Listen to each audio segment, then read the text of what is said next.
আচ্ছা, আজকে আমরা একটা বেশ পরিচিত গল্প নিয়ে আলোচনা করব। এটা দৈনিক অভ্যাস, শক্তি ও সাফল্যের চাবিকাঠি লেখাটা থেকে নেওয়া। গল্পটার নাম মানুষ ও বাছুর, শক্তি ও অভ্যাসের গল্প। হ্যাঁ, গল্পটা আমারও খুব প্রিয়। মানে একজন লোক প্রতিদিন একটা ছোট্ট বাছুর কাঁধে নিয়ে নদী পার হতেন। ঠিক। আর মজার ব্যাপার হলো তিনি এটা করতেই থাকলেন। মানে বাছুরটা যখন বড় হতে হতে একটা আস্ত ষাঁড় হয়ে গেল, তখনও তিনি কাজটা চালিয়ে গেছেন।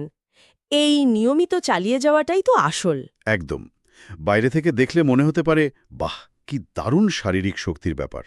কিন্তু এর ভেতরে তো অন্য গল্প আছে, তাই না? মানে শুধু শক্তি নয়, এটা ধারাবাহিকতা, অভ্যাস, এগুলোর শক্তি। ঠিক তাই।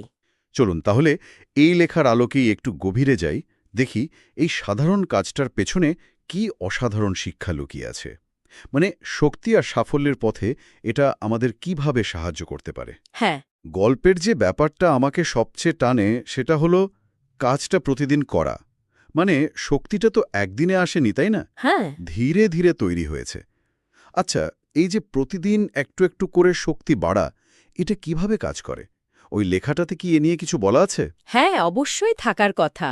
দেখুন, মূল ব্যাপারটা অনেকটা চক্রবৃদ্ধি সুদের মতো, যাকে বলে কম্পাউন্ডিং এফেক্ট। আচ্ছা, কম্পাউন্ডিং এফেক্ট। হ্যাঁ, যেমন ধরুন অল্প অল্প টাকা জমালে সেটা সময়ের সাথে সাথে বেশ বড় হয়ে যায়। তেমনি প্রতিদিনের ছোট ছোট চেষ্টা, সেটা শারীরিক শক্তি বাড়ানোই হোক বা নতুন কিছু শেখা, হুম। সময়ের সাথে সাথে একটা বিশাল পরিবর্তন আনে।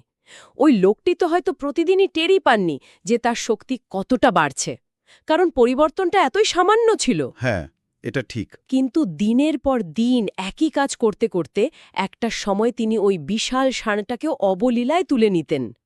এখানেই তো অভ্যেসার আসল জাদুটা। তার মানে ফোকাসটা আসলে প্রতিদিনের ছোট ছোট কাজগুলোর ওপর রাখা দরকার। বড় লক্ষ্যের দিকে তাকিয়ে হয়তো ঘাবড়ে যাই আমরা, কিন্তু ছোট ছোট পদক্ষেপে। একদম। লেখাটাতে সম্ভবত এটাই বলতে চাওয়া হয়েছে।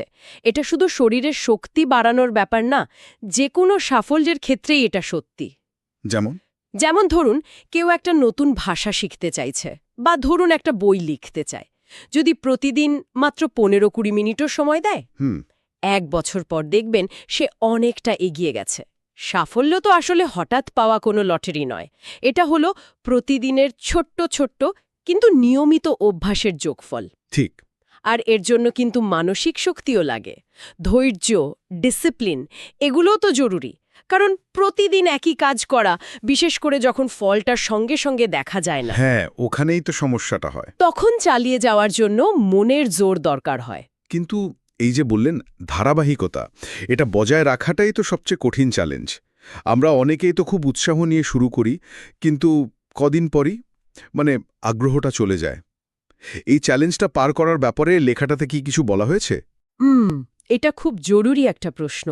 ধারাবাহিকতা ধরে রাখার জন্য কয়েকটা জিনিস হয়তো সাহায্য করতে পারে, যা ওই লেখাতেও থাকতে পারে। আচ্ছা। যেমন লক্ষ্যটাকে খুব ছোট ছোট ম্যানেজেবল ভাগে ভাগ করে নেওয়া। হুম। চারপাশের পরিবেশটাকে নিজের অভ্যাসের পক্ষে নিয়ে আসা। মানে এমন পরিবেশ তৈরি করা যাতে কাজটা করতে সুবিধা হয়। ঠিক। বা ধরুন কাউকে জবাবদিহি করার ব্যবস্থা রাখা, একজন অ্যাকাউন্টেবিলিটি পার্টনার থাকা। ও আচ্ছা। আসল কথা হলো শুরুর দিকের ওই বাধাগুলো একবার পেরিয়ে যেতে পারলে অভ্যাসটা আস্তে আস্তে না, মানে প্রায় নিজে থেকেই হতে থাকে, অনেকটা অটোম্যাটিক হয়ে যায়। তখন আর অত ইচ্ছা শক্তি লাগে না। ঠিক যেমন ওই লোকটির ক্ষেত্রে হয়েছিল, ষাঁড়টাকে বহন করাটা তার রুটিনের অংশ হয়ে গিয়েছিল, তাই হয়তো আর কঠিন মনে হয়নি। হ্যাঁ, অনেকটা সেরকমই। ব্যাপারটা তখন আর দৈনিক চ্যালেঞ্জ থাকে না, একটা স্বাভাবিক অভ্যাসে পরিণত হয়। তার মানে এটা শুধু শক্তি বা স্কিল বাড়ানোর বিষয় নয়, এটা আসলে নিজের ভেতরে একটা মানসিক কাঠামো তৈরি করার মতো, যা আমাদের লম্বা সময়ের লক্ষ্য পূরণে সাহায্য করে। দারুণ তো। হ্যাঁ, একেবারে তাই। এই ছোট ছোট পদক্ষেপের শক্তিকে কখনোই ছোট করে দেখা উচিত নয়। আমার মনে হয় লেখাটার মূল মেসেজই এটাই। নিয়মিত ছোট ছোট ভালো অভ্যাস গড়ে তুললে তা আমাদের অজান্তেই শক্তি আর সাফল্যের পথে অনেক দূর এগিয়ে নিয়ে যায়। তাহলে আলোচনার সারসংক্ষেপ এটাই দাঁড়ালো যে মানুষ আর বাছুরের গল্পটা আসলে আমাদের মনে করিয়ে দেয়, বড় কিছু অর্জনের জন্য সবসময় বিশাল লাভ দেওয়ার দরকার নেই। হুম। বরং প্রতিদিনের ওই ছোট ছোট আপাতদৃষ্টিতে হয়তো খুবই সামান্য কিন্তু নিয়মিত প্রচেষ্টা ওটাই আসল তফাৎ গড়ে দেয়। এটাই শক্তি, এটাই সাফল্য। লেখাটাও তো এই কথাই বলছে। একদম। আর শেষ করার আগে একটা ভাবনা উস্কে দিতে চাই। বলুন। এই যে নিয়মিত অভ্যাস, এটা তো আমাদের শারীরিক শক্তি বা অন্যান্য দক্ষতা বাড়ায় যা আমরা দেখতে পাই।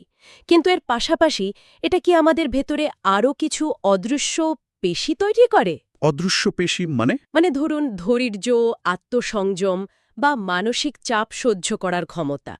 এগুলো হয়তো আমরা প্রতিদিন বুঝতে পারি না।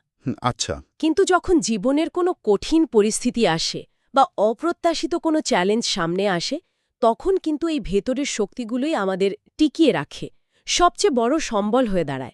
এটা নিয়ে ভাবা